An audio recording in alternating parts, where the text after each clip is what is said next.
Gikaligo na ako sa bako ni Basyang. Ako siya giingnan nga dili na kay mo saom ko sa suba, pero ingon siya nga kinahanglan niya ko luguran. Mao na nga basi kon moingon mo na grabe nagpaserbisyo na sab ko way ako sa anak kay iya kabubuton nga ipa feel sa ako ang iya nga pag-aruga. Ing anak ka buutan si Basyang mga kabusyong.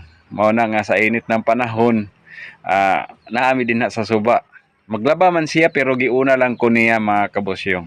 Pagkahumana na, naglaba na siya. Kay nagdala pud mi og mga labhonon ana nga time. Kay samtang siya maglaba, ako mga kabusyong din hao. Naghuom-huom ko so sa nindot nga kanang sapa namo, no? Kanang ilog namo din ha nga naay dam sa taas. Naagi hapoy tubig nga mulapos unya napoy area nga mga lawom dinha lami magpabugnaw-bugnaw mga kabusyong. Sa inyong lugar na ay inyong kuan mga kabusyong kanang sapa or ilog sama diri sa amoa, ano? Sa inyong lugar swerte mo mga kabusyong kay sa panahon nga mo init pwede mo makapabugnaw dito sa inyong suba, no? Hello mga kabasyang, nandito tayo sa Sapa, ang may ilog, no? Naliligo tayo at saka naglalaban na rin. Kasama ko si Busyong, nandoon, nakababad talaga. Ayan. Ayan si Busyong.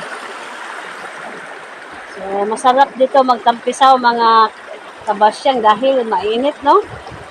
Kung tutuusin, mas maganda na makababa dito hanggang saan gusto mo, no?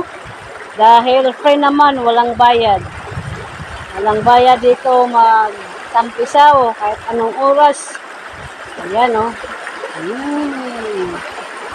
Ayan si Busyong.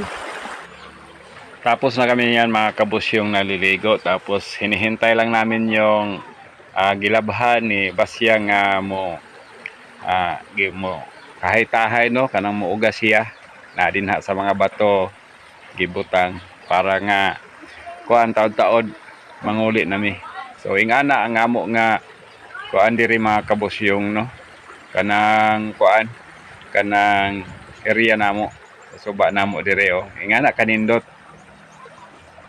Kita ninyo. So hibalo ko sa inyo hanapoy mga nindot din ha. So paingon na mi mauli ana tungod kay napreskohan naman mi. Og salamat sa inyo nga pagpangita mga kabusyong.